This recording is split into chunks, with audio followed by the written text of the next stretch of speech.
안녕하세요. 정소영의 아젠다 네 번째 시간입니다. 미세먼지에도 불구하고 봄 기운이 따사로운 아주 좋은 때인 것 같습니다. 오늘 저희들의 주제는 UN 글로벌 성혁명을 주도하다입니다. 저희가 텍스트로 쓰고 있는 가브리엘 쿠비의 책 글로벌 성혁명 제4장인데요. 이 책을 전체적으로 제가 챕터별로 다 설명할 수는 없고 좀 특별한 부분들, 또 제가 동의하는 부분들, 그런 또 우리 사회하고 또 연관이 되는 그런 부분들만 좀 발췌를 해서 시즌 1에서는 9번에서 10번의 강의로 마무리를 해볼까 합니다. 첫 번째 시간에서 제가 말씀드렸듯이 1948년에 유엔에서 세계인권선언문을 제정을 했습니다. 그래서 인류의 어떤 보편적인 원리, 도덕적인 원리 위에서 우리가 인권을 보호하자. 그리고 결혼과 가족을 특별히 더 보호하자 이렇게 약속을 했죠. 그 이유는 국가는 사실 결혼하고 사람들이 아이를 낳고 또 가족이 있어야 이게 유지가 되고 그러는 것이지만 결혼과 가족은 사실 국가나 사회가 없더라도 아주 태초 인간부터 시작된 것이기 때문에 모든 인권이 이 생명이 창조되고 또 그 생명이 올바르게 양육되는 그 가족에서 비롯된다. 그런 공감대가 그때 당시에는 전 세계에 있었던 것이었죠.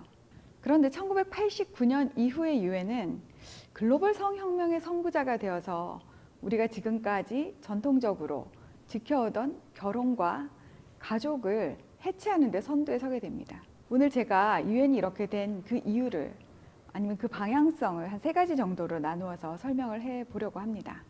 첫 번째는 사람들의 생각이 변화했고 사상이 변화했다는 것이고요. 두 번째는 제가 그 선진국들이 가난한 개도국에서 인구가 증가하는 것을 좋아하지 않는다라고 지난 강의에서 설명을 좀 드렸었는데 그런 선진국들의 입장을 활용하는 특정한 NGO의 로비가 활발하게 이루어졌다. 그리고 세 번째는 유엔이 점점 개별 국가의 주권을 존중하기보다는 스스로가 세계 정부로서의 기능을 하려는 그런 방향성으로 역할을 확대하고 있기 때문이라고 이 책은 말하고 있습니다. 여러분도 아시다시피 1989년에 베를린 장벽이 무너졌죠. 그때 공산주의가 몰락하면서 전 세계 사람들은 이제 우리가 모두 평화롭고 모두 다 같이 정말 화해를 하면서 잘 살 수 있겠다. 그런 아름다운 생각을 갖게 됐습니다. 그리고 이 시대를 우리가 포스트 모더니즘 시대다 이렇게 말하기도 합니다. 포스트 모더니즘 시대의 어떤 특징, 그 시대의 사상의 생각의 특징 이런 것은 절대적인 윤리나 보편적인 가치 혹은 객관적인 사실은 없다.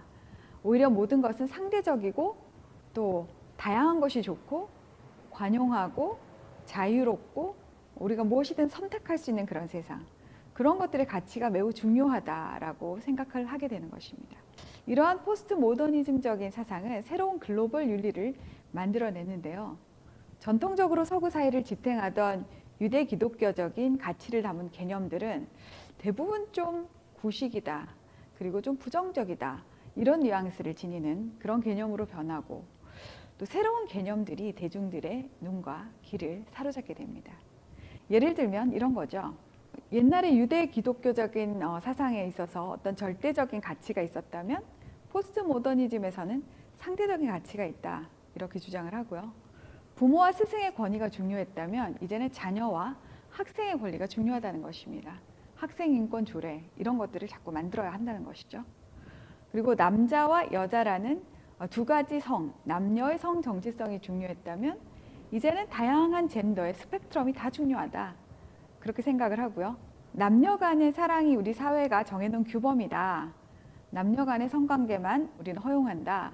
이런 생각에서 모든 성행위를 법적으로나 사회적으로나 다 수용해도 좋다. 그게 뭐 어떠냐. 다양한 게 좋지 않냐. 이렇게 얘기를 하고요. 어떤 특정 국가의 주권보다는 세계 정부, EU처럼, UN처럼 이런 것들이 더 바람직하지 않을까? 이런 생각을 가지게 됐고 또 대의민주주의, 우리가 투표를 통해서 우리의 대표자를 뽑아서 어떤 민주주의를 간접적으로 실현하는 것보다는 참여민주주의, 직접민주주의를 더 선호하게 되는 그런 생각들을 가지게 되었죠. 상당히 매력적인 생각들이 아니겠습니까? 그런데 문제는 이런 생각들이 아래로부터 자발적으로 일어났다거나 시민들에 의한 주도, 시민들이 주도해서 일어났다. 이런 것이 아니라 위로부터의 혁명, 글로벌 파워 엘리트, 지식인, 부자, 공공의 복리를 대가로 자신들의 이익을 추구하려는 소규모의 급진적인 로비스트들에게 의해서 추진되었다는 점입니다. 뿐만 아니라 유엔은 매년 수십 개의 결의안, 권고안 이런 것들을 내고 있습니다. 여러분들이 이것이 어떤 국제법적인 구속력이 있지 않을까라고 많이들 생각하시는데요. 권고안이라는 것은 그야말로 뭘 좀 해줬으면 좋겠다 하는 권고에 불과한 것입니다. 그런데 몇몇 NGO들이나 또 몇몇 주도적인 국가들이 이런 권고안들을 마치 국제법적으로 구속력이 있는 것처럼 확대하거나 재해석해서 다른 나라 사람들 또 전 세계가 그 길을 따라가도록 선도하고 있는 것이죠. 특별히 이제 예를 하나 들어보면 1995년 베이징에서 유엔 세계 여성대회가 열린 적이 있습니다. 이때 이 성이란 단어를 젠더라는 새롭고 모호한 단어로 사용하기 위해서 급진적인 페미니스트들이 전략적으로 이 대회를 활용했다고 합니다. 이들은 이 대회에 자기들이랑 생각이 맞는 또 젠더 이데올로기에 찬성하는 그런 단체들을, 그런 NGO들은 초청을 하고 그렇지 않은 단체들은 초청을 하지 않는 방식으로 대회의 흐름을 좀 조작을 했었죠. 그리고 또 그 중에서 또 여러 나라들이 모이는데 이 동성애나 낙태나 이런 반생명적인 것들을 반대하는 나라들이 주로 이슬람이나 남미 캐토릭권이 강했습니다. 근데 여기서 온 대표단들은 경제적인 여력은 조금 부족을 했죠. 그래서 대회 일정이 끝나고 나면 바로 이렇게 돌아가도록 스케줄이 되어 있었다고 그래요.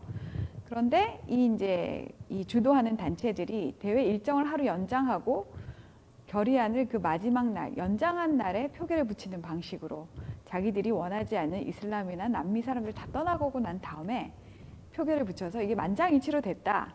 이런 식으로 결의안을 만든 것이죠.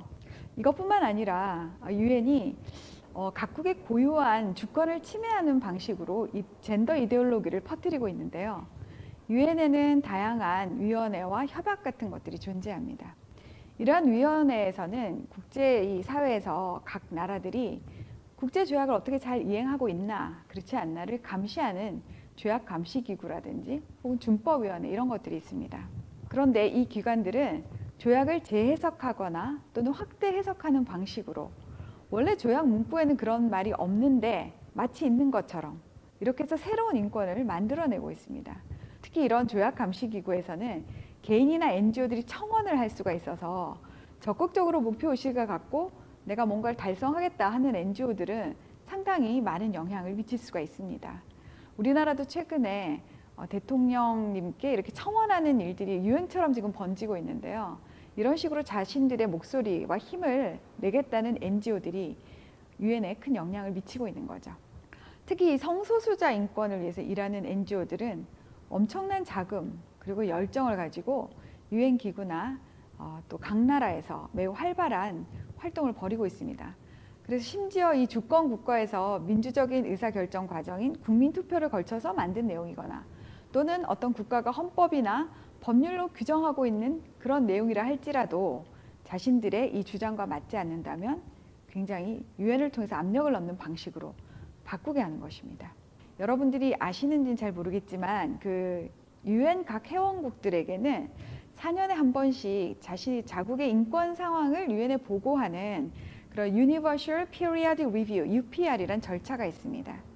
이제 우리나라에서 얼마나 각 부분에 있어서 인권이 잘 보호되고 있는지, 또 어떤 식으로 인권을 증진시키고 있는지 이런 것들을 이제 보고하게 되어 있는데요. 이 보고서의 내용을 검토한 다음 유엔에서는 당신 나라에서는 이런 부분이 부족하군요. 이걸 좀 보완해 주셨으면 좋겠습니다 하고 권고안을 냅니다. 근데 이 유엔에서 특별히 성소수자 권리에 대한 권고안을 1000여 가지가 넘게 발의를 했다고 그래요. 근데 재미있는 것은 2017년에 우리나라의 UPR 절차를 통해서 권고안을 이제 낸 국가들이 있습니다. 너네 나라가 지금 성소수자 인권 보호가 심히 부족하니 좀 보호를 해라 하고 권고안을 낸 나라들이 있는데 이 나라들의 면면을 살펴보면 자국의 어떤 기본적인 인권조차도 보호되지 않는 그런 나라들도 꽤 많습니다. 예를 들면 브라질, 칠레, 아르헨티나, 인도, 보츠와나 뭐 이런 나라들이 우리나라를 향해서 인권 수준이 되게 낮다라고 평가를 한 나라들이죠. 심지어는 UPR 상으로는 영국이나 스웨덴 같은 나라가 이 아프리카 국가보다 성소수자 인권이 덜 보호되고 있다, 보호되지 못한다라고 이렇게 보고서가 제출되는 경우도 있습니다. 그 이유는 뭐냐면 영국이나 스웨덴 같은 나라는 워낙에 성소수자 인권이 잘 보호되고 있어요.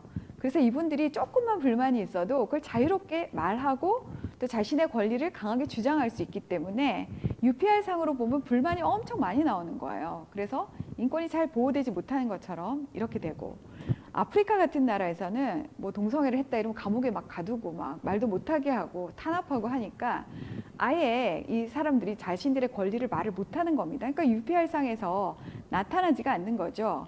그러니까 이처럼 기본적인 표현의 자유나 언론의 자유조차 보장되지 않는 국가하고, 그리고 그런 것들이 엄청나게 잘 보호된 국가가 오히려 이 성소수자 인권 보호에 있어서는 반대로 드러나는 참 웃지 못할 그런 경우도 발생을 하고 있다는 겁니다. 자, 그렇다면 이제 우리도 유엔에서 뭘 한다더라, 또는 유엔에서 우리나라에 뭔가 권고를 한다더라 하면, 아, 유엔은 정말 좋은 국제기구니까 무조건 따라야 되는구나, 이런 순진한 생각을 하면 더 이상 안 된다는 거죠. 그렇다고 우리가 유엔을 무시하거나 또 포기해서도 안 됩니다. 우리나라는 유엔에 상당히 많은 분담금을 내고 있는 나라죠. 그런 만큼 우리가 유엔의 절차, 또 유엔이 나아가는 방향에 적극적으로 참여해서 목소리를 내고, 옳은 것은 옳고 그른 것은 그르고, 또 우리나라의 어떤 정서나 전통에 맞지 않는 것은 또 당당히 거절도 하고, 이런 좀 리딩하는 국가가 되어야 할 타임이 이제 아닌가, 그런 생각이 듭니다. 오늘 국제기구에 대한 얘기를 좀 나눴는데 어떻게 여겨지실지 잘 모르겠습니다. 우리랑 너무 먼 얘기 같은 그런 생각이 드실지도 모르겠는데요. 그렇지만 이 국제기구의 여러 가지 노력들이 수십 년간 축적되면서 오늘날 우리 사회를 얼마나 바꾸었는지 한번 생각해 보신다면 우리가 이 부분에 대해서도 관심을 가져야 되지 않을까, 그런 생각이 듭니다. 오늘은 여기까지 유엔에 대해서 알아봤고요. 다음 시간에는 국제 성소수자 인권의 바이블이라고 하는 족자카르타 원칙에 대해서 살펴보도록 하겠습니다. 이 족자카르타 원칙을 뭐 요기야 카르타 원칙이라고도 하고 인도네시아의 족자카르타에서 만들어져서 이렇게 부르는데요. 이 원칙에 대해서 다음 시간에 함께 열심히 공부를 또 해보도록 하겠습니다. 한 주 동안 평안하시기 바랍니다. 감사합니다.